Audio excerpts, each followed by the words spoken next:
So welcome to my little program. Thank you. I'm excited to be here. It is great to have you. We've been trying to do this for a while and we had some hiccups, and I'm super excited to have you on. And I think since I even first tried to reach out, you've had some career changes. So first, let's start with a little intro. If you would just tell the people who you are and what you do today, and then we'll go back in time a little bit on your journey. Sure. Yeah. Currently I am General Counsel and VP of Compliance of Worksome, which is contingent workforce management platform to help you manage your workers as AOR, EOR, kind of like remote and Waster, those type of platforms. And as part of that, I do general counsel things, general law things, but also part of the offering is legal and compliance, and part of the product has to be built out with legal advice. We do worker classification in a lot of different jurisdictions, so we're actually building out that, and I'm intimately involved in that, and I love technology, so I like building and running a legal department and team like I want to, but also working to help actually build the product is also exciting.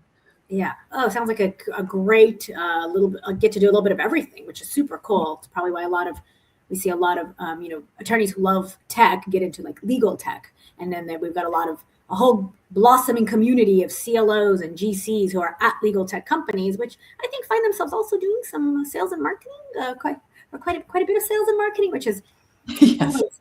always fascinating. But let's actually talk about that for a second, about your prior role. So you were in-house at Wordsmith AI, which is a contract automation review.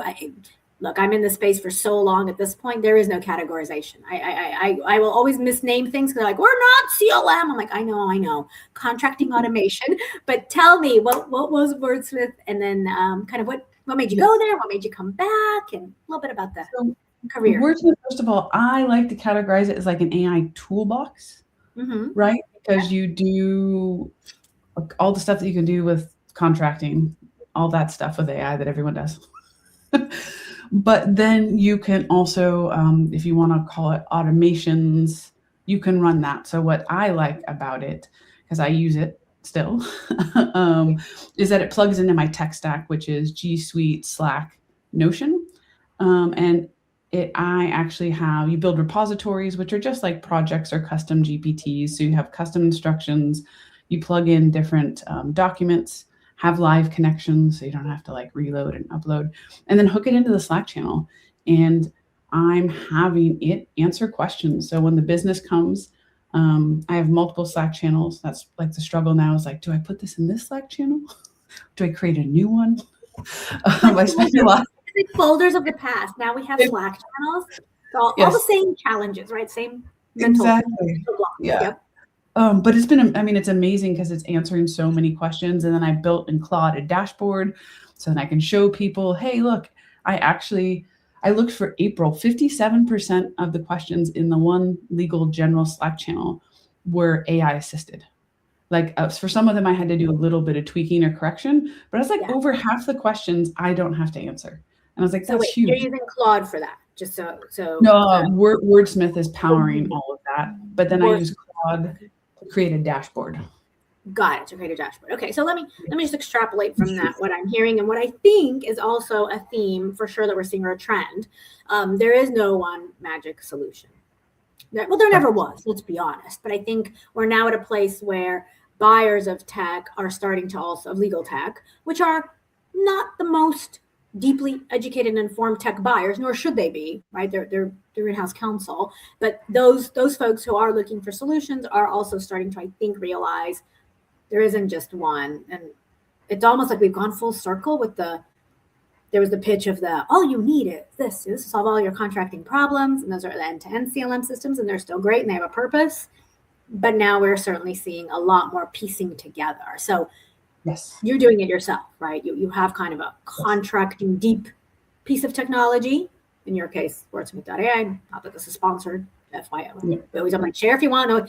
No obligations to anybody, but yes, that's your experience, and you've had a good experience and you're using it still in your job. And you've added Claude. for dashboard. And Claude is making a whole bunch of noise. We were talking a little bit about the noise before, whether it's Jude Law or Gabriel Mack, and we'll call him Harvey Specter. There's a lot of noise in our space more than ever. So tell me a little bit about your thoughts on kind of like piecing together the right tech solutions, and how do people go about that who aren't as tech savvy as you are? Because you are on the tech savvy end of the spectrum for sure. I would think so. And I think about things a little bit differently. Like I tell people I don't want a Word plugin. Like I don't want to open Word and I don't want a Word plugin. So like if you leave that, well, hold on, you're a freakish lawyer. Yes. You don't want to work in Word. You go against everything I've advised every single legal tech company I've worked with in the last decade, where I'm like, go, if you ain't in Word, the lawyers aren't going to come to you. So tell me about that, because you're in a Google shop. That's also a big. Yeah, I mean, obviously we have to use Word. I can't not use Word. I can't force people to use Google Documents. Also, although I love Google Documents and redlining sucks. So like Yes, my husband, my husband runs his own business and has Google, and I'm his lawyer. And like I tried to like do redlining, like, and I felt like a really old curmudgeonly lawyer. I was like, no, we're gonna go back to Word. I can't do this. Yes. Okay. So now we've come full circles, but tell me why you don't want to be in Word, even though you're kind of still forced in it. We know why you're forced in it, because there is no track changes like Word track changes, period. And stop.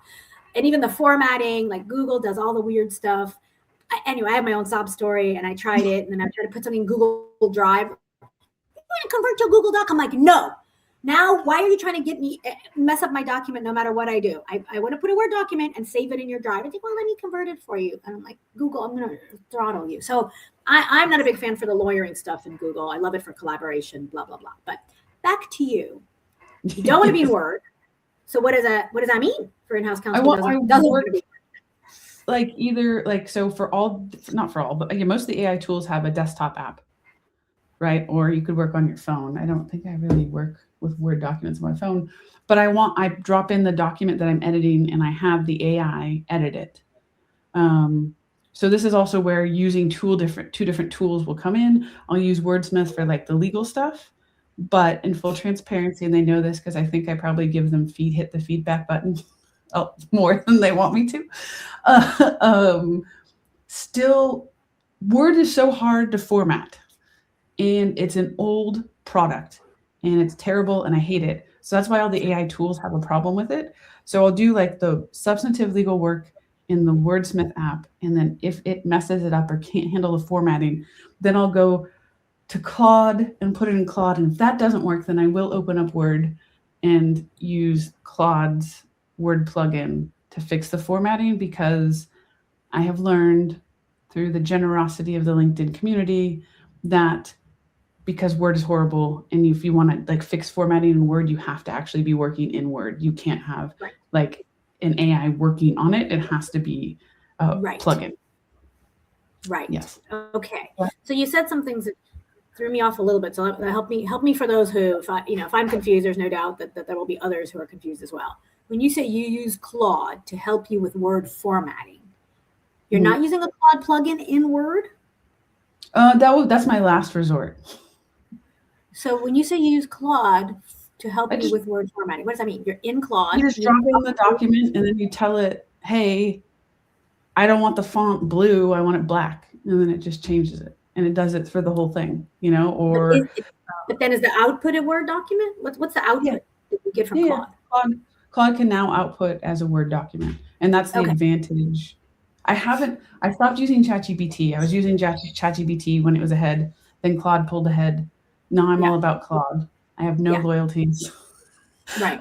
And the last time I tried it, and it's been a while, ChatGPT had not figured out the Word thing with the way that Claude has done. Like, Claude recognizes now track changes and things like that. It's still not as good as legal specific tools for manipulating Word, except for maybe formatting sometimes. Yeah.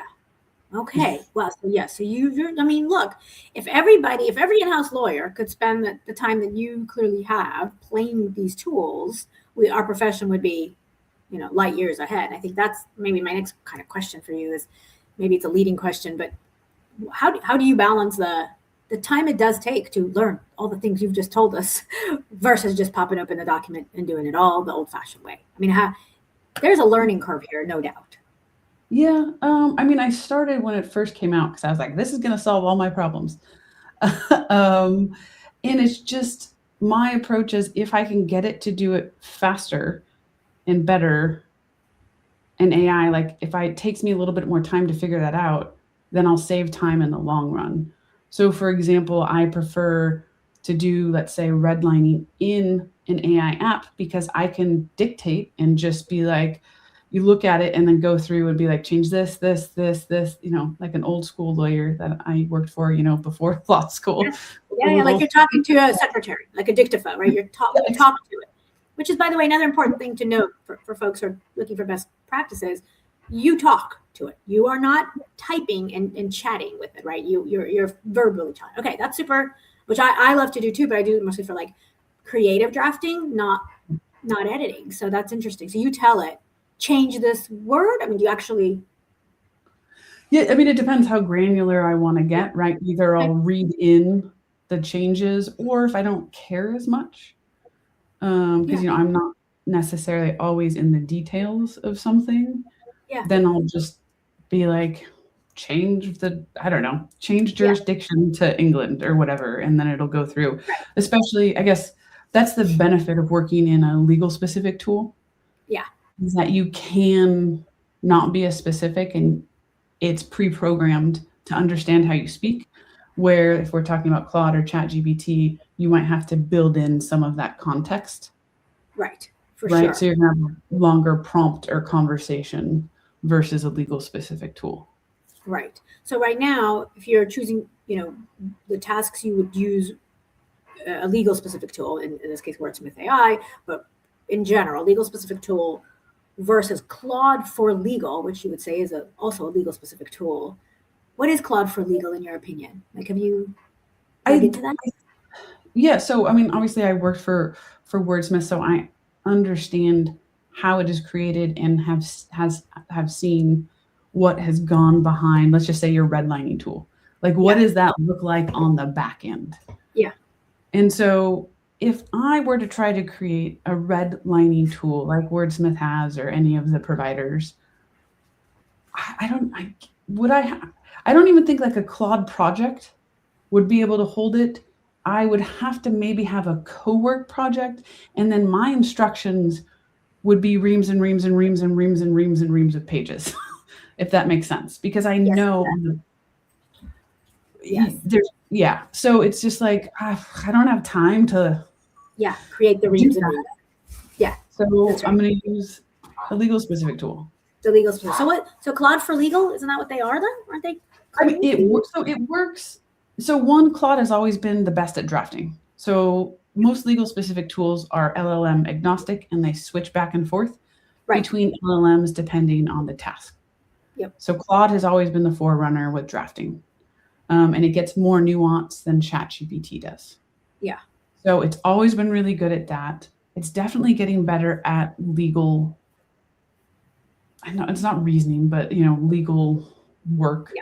Yeah. And they've made it compatible with Word, and they've added in some skills or tools. By the way, you can also create those.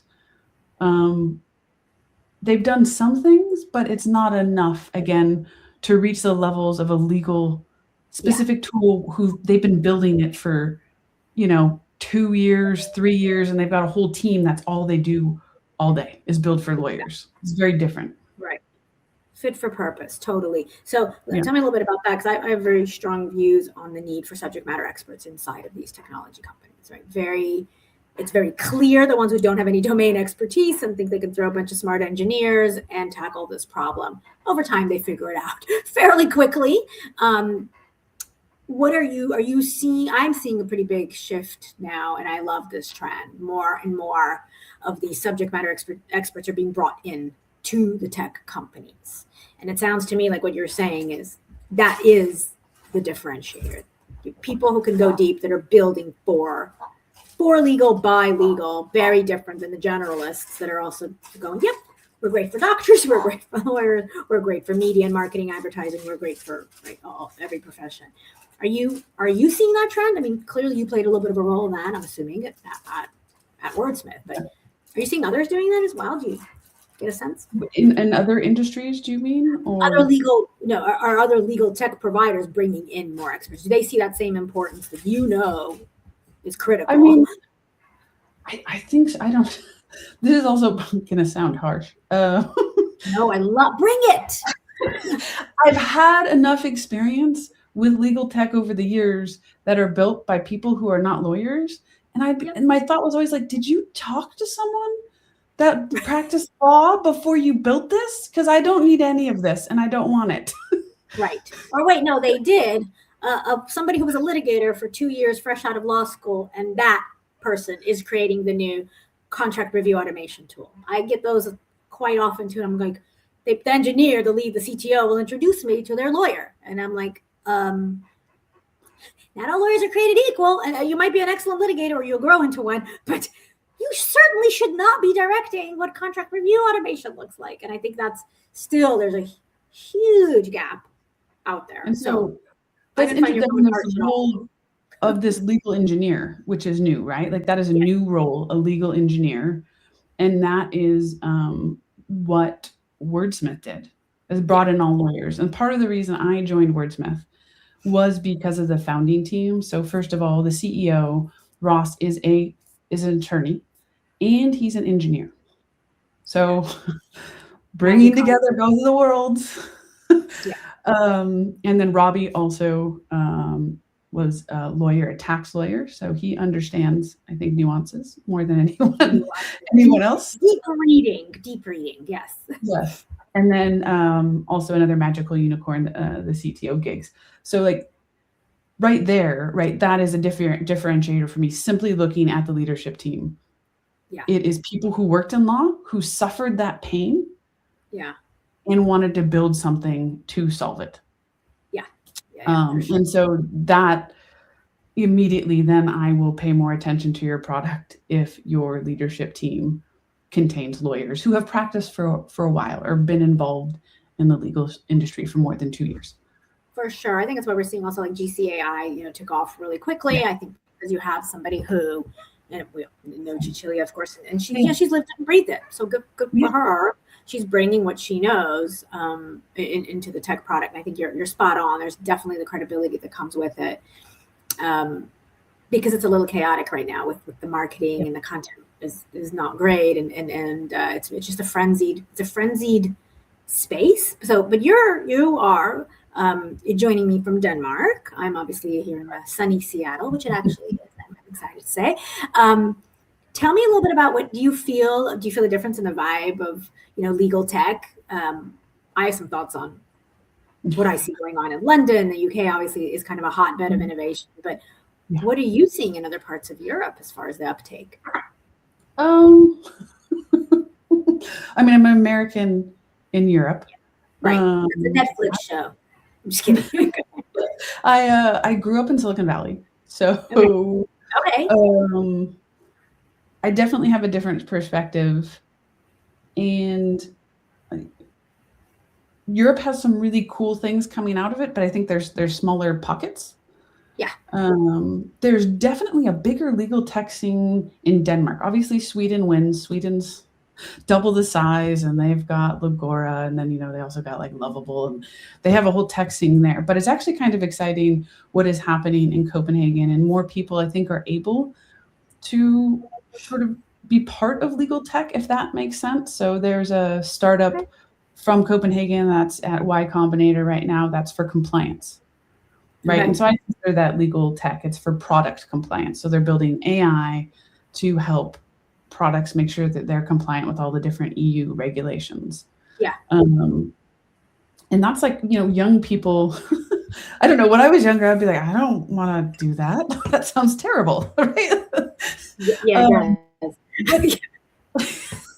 But it's really cool when you actually start to look at the technology that they're building.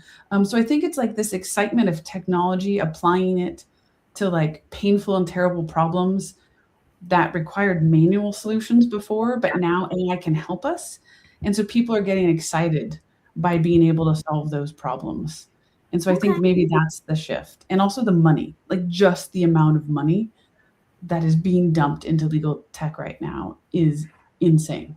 And I It's also, crazy. Can we just agree that it's unheard of? It's truly unheard of. and I know there's been calling out from people about like valuations, but I was like, you do have a limited group of people that you're Yes. selling to eventually, right? Yeah. Lawyers. There's only so much of us. Right. I don't understand how you're getting to these Let valuations. me ask you this. I have a spicy take, I think. Yeah. Maybe I didn't just discover this. But I have a feeling that what Harvey and Legora are doing, and maybe Claude for legal as well. So let's call them the kind of the legal true generalists. Not so much like a GCAI because it is clearly targeting the in-house lawyers.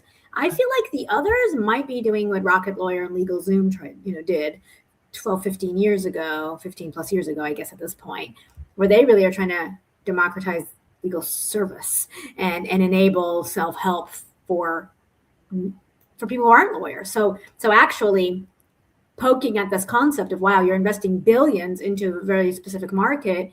I'm thinking the pitch to these VCs has been, aren't you all sick of having to deal with lawyers? And this will help everybody now.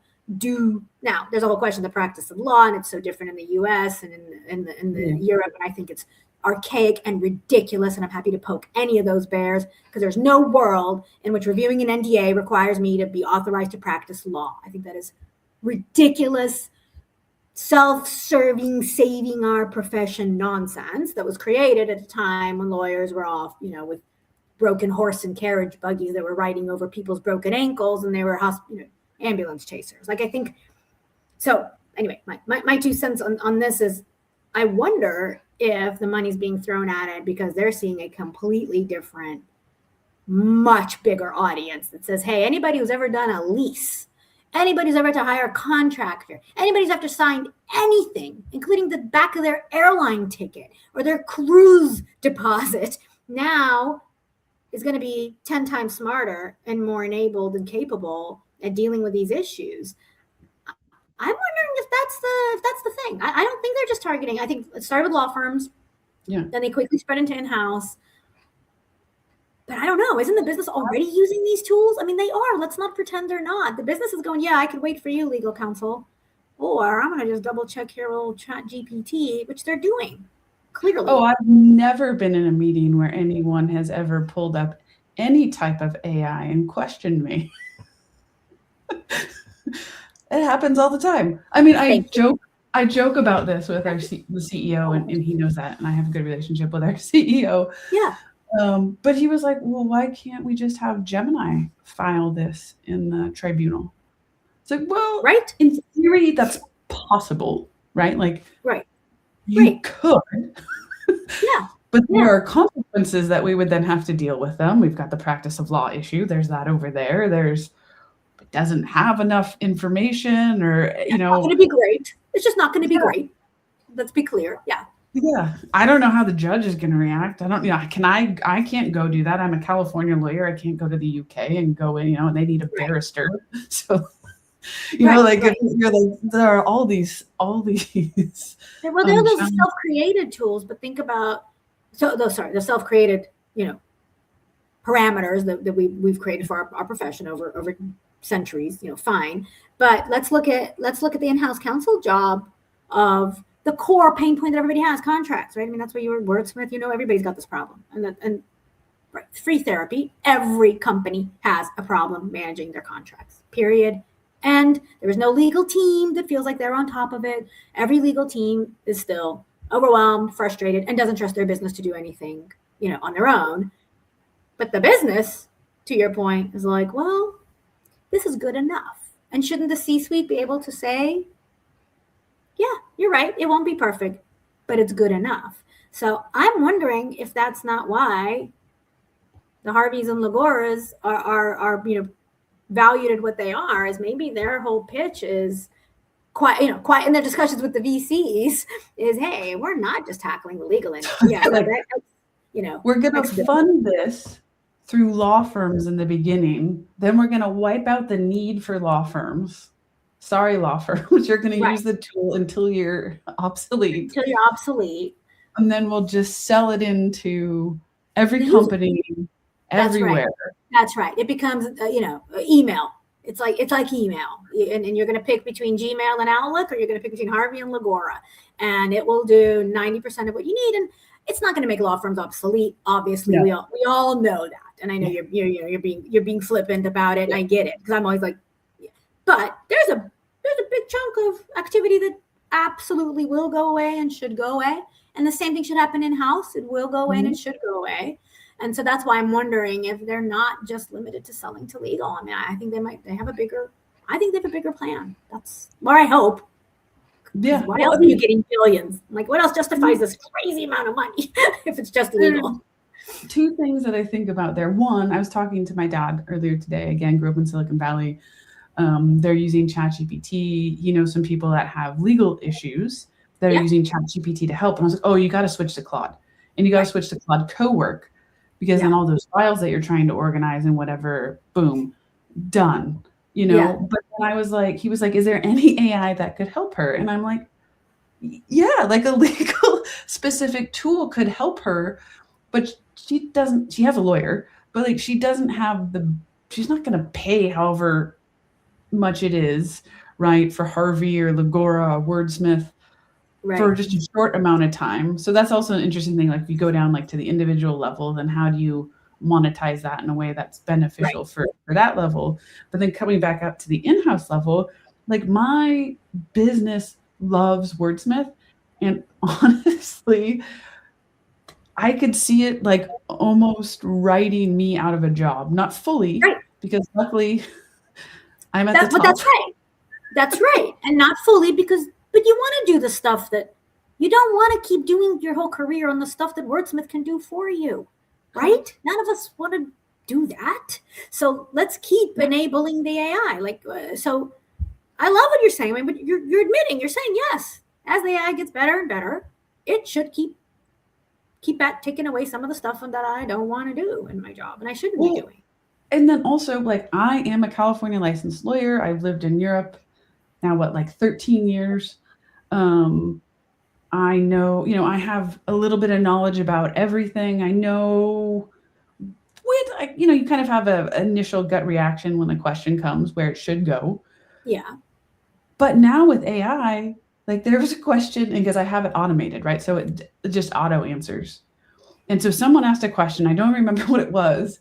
And I looked at the analysis and I was like, wow, that's really good. And the business was like, oh, this is so thorough. I'm like, that's better than anything I could have done. And it would have taken me days. Yes. I own it. I love that you're owning it, right? Because others be like, oh shit, snap. This little robot's smarter than me. That's okay. You better find something else you're really good at, because the robot can't. Right? But that's what your whole point is. Like, yeah, I'm at a senior level. I want to be a strategic advisor to the C-suite. I want to be working with the CEO on strategy and vision and direction and other compliance, all the other things.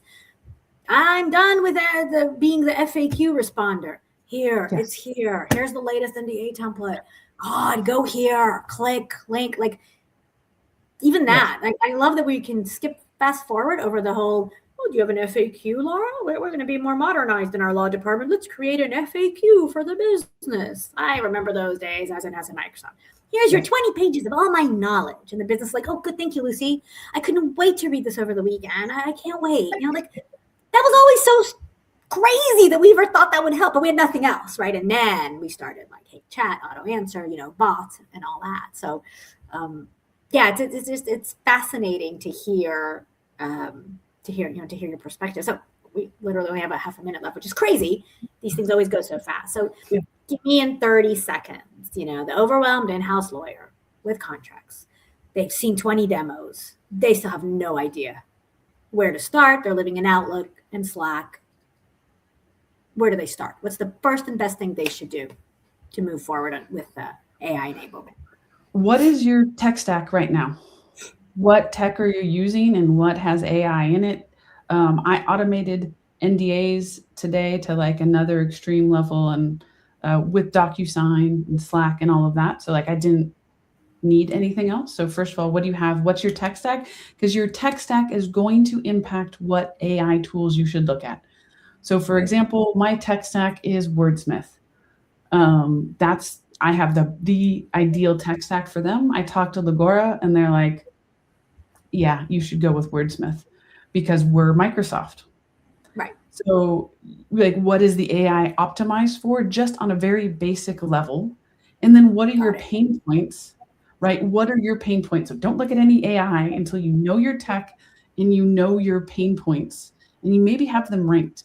Is contracting number one? Well, that's going to be a very different tool than if I want to automate things or I want to bot autoresponder in Slack, right? So you need to know your tools and your problems, and then go see which ones match. And again, use AI for that. You could use free ChatGPT or free Claude, right? Go in and be like, these are my pain points. This is my tech stack based on the information on the internet, which is scraping from their web pages. You know, I don't think it can scrape. They're not supposed to scrape LinkedIn. So I'll go there. But then it will tell you, these are the ones you should look at. I love it. With that, you're going to help work me out of a job too, which I'm fine. It's a sunny day in Seattle. Honestly, I mean, like, because that's exactly, that is the next wave of advisory services. Is I do it. I go to these chats all the time. I did it for some marketing help. I could have gotten a marketing consultant, but I didn't. I love a good marketing consultant still, but with all due respect, I'm not going to spend that money if I got good enough from Copilot, which is what I use. And the same thing's going to happen with legal ops consulting.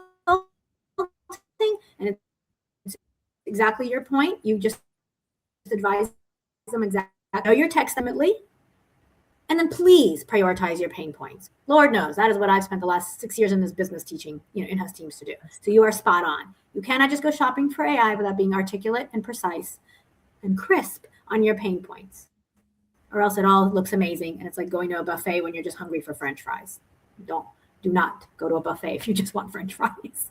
Yes, exactly. All right. Well, thank you so much, Laura. I really appreciate your insights. We're going to have to do this again because you are chock full of knowledge. I really appreciate your time. Thank you so much. Thank you. It was fun.